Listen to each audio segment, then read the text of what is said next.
Traffic stops represent one of the most frequent interactions between law enforcement and civilians in the United States. While the majority of these encounters conclude without incident, certain patterns of behavior and response can rapidly transform a routine administrative stop into a critical use of force situation. This analysis examines a documented case to identify key decision points, behavioral escalation factors, and procedural responses during a traffic stop that resulted in defensive force application.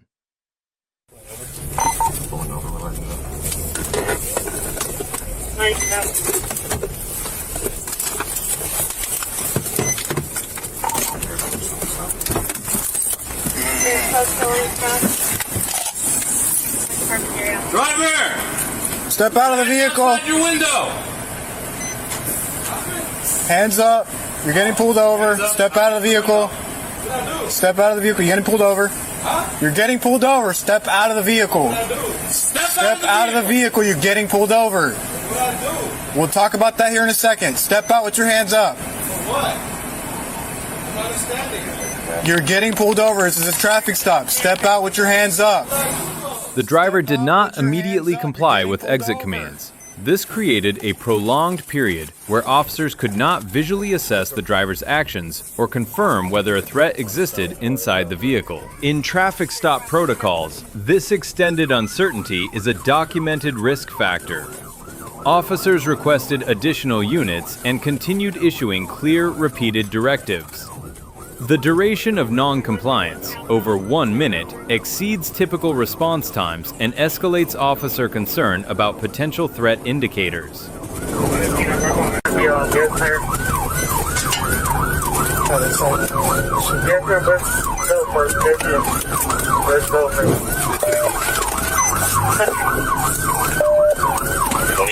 Only 4 units, please.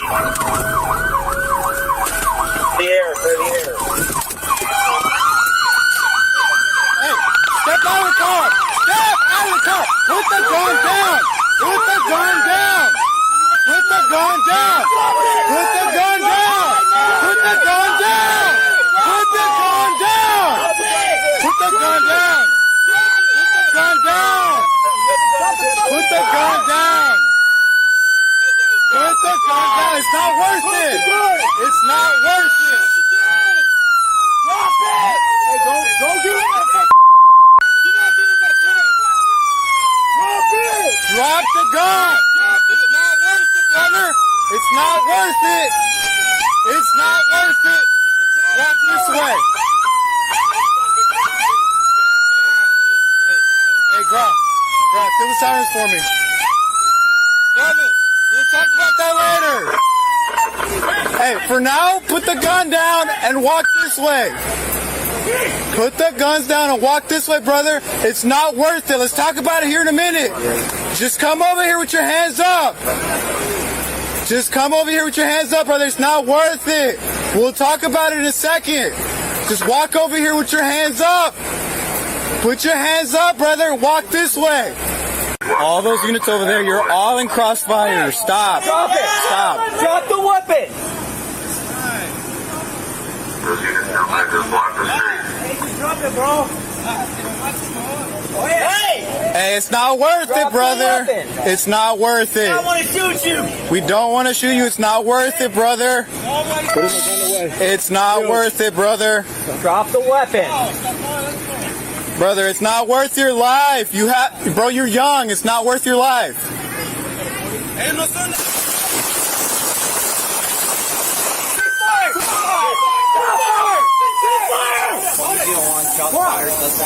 Hey, shield. Hey, what's up, guys? What's up? Shield. Do not.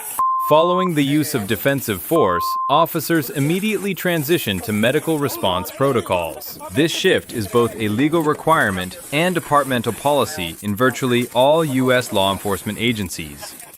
Officers assess the individual's condition, call for medical aid, and begin coordinating emergency care.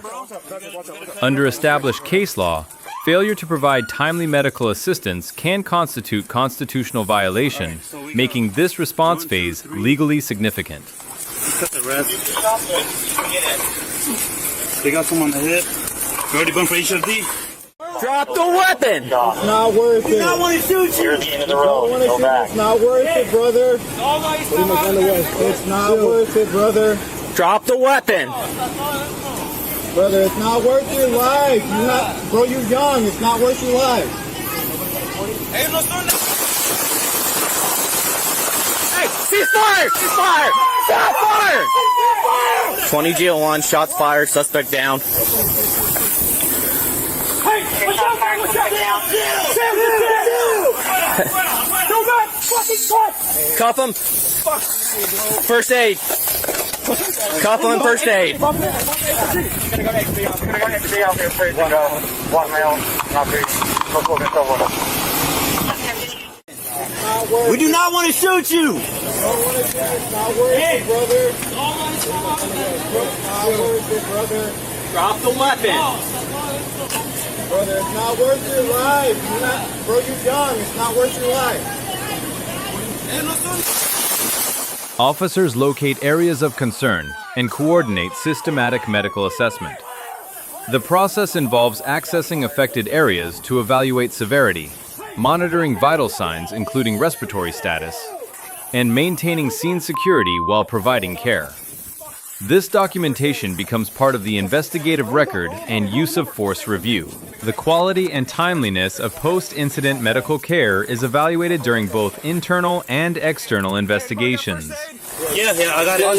Start with the shirt off. Start with the shirt off. Where's he shot? Where's he shot? Oh, hold on, bro. Watch out. Watch out.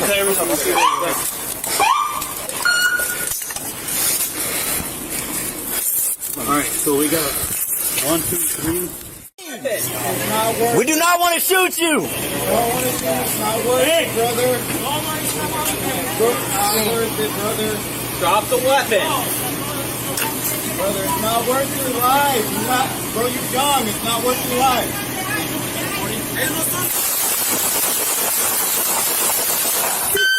Stop fire! Stop fire!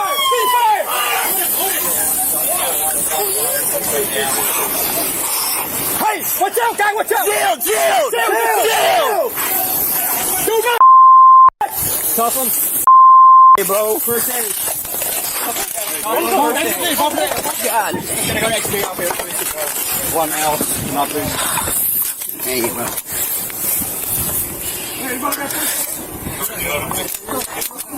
Where? Where's the shot? Oh, hold on, bro.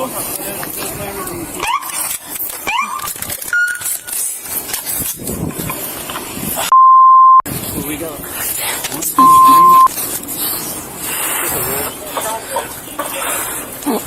We got some on the hip. Ready to go for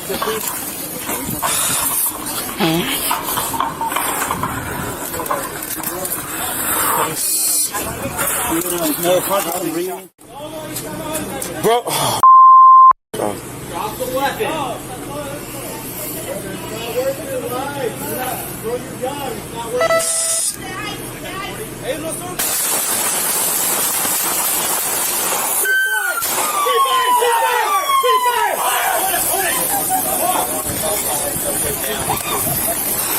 Hey, watch out, guy! Watch out!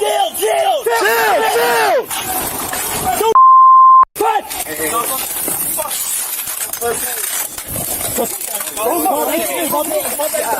Officers continue emergency care while coordinating with additional medical resources. The sustained medical response demonstrates adherence to duty of care protocols that govern law enforcement actions following use of force. Respiratory status and condition severity are continuously assessed and communicated. Drop the weapon. Brother, it's not worth your life. Bro, you're young. It's not worth your life.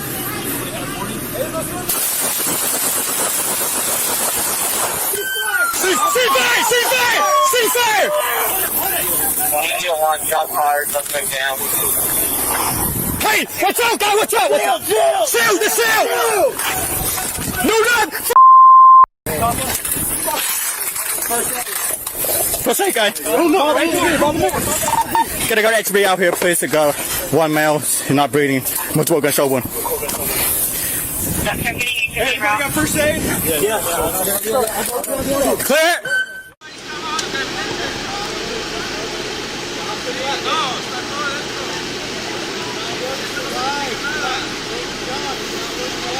Hey, nobody got a 40?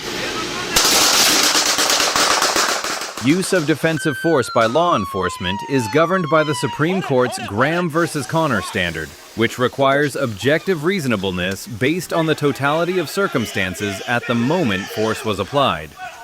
Courts examine whether a reasonable officer facing the same situation with the same information would perceive an imminent threat of serious harm. Key factors typically include confirmed presence of a weapon, proximity to officers or civilians, verbal compliance or resistance, duration of the encounter, and availability of alternative responses. The standard specifically prohibits evaluation based on hindsight.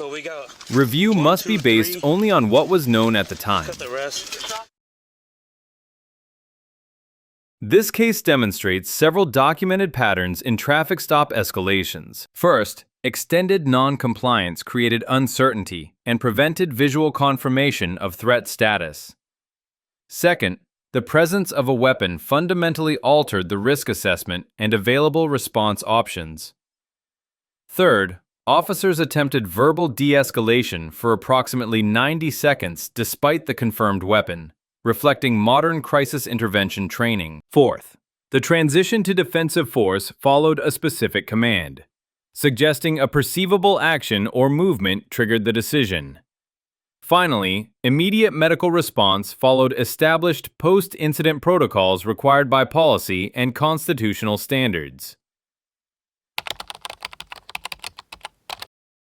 For civilians, understanding traffic stop protocols can significantly reduce risk during law enforcement encounters. Key behavioral practices include immediate compliance with lawful commands, keeping hands visible at all times, announcing any movements before making them, clearly communicating any legally carried items if relevant, and avoiding sudden movements that could be misinterpreted as threats.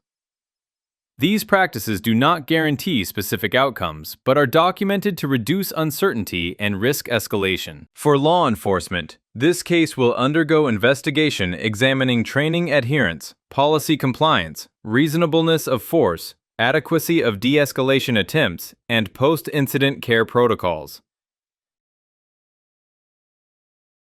This analysis is presented for educational purposes and does not constitute a legal conclusion regarding this specific incident. All use of force cases are subject to independent investigation, review by multiple agencies, and potential legal proceedings.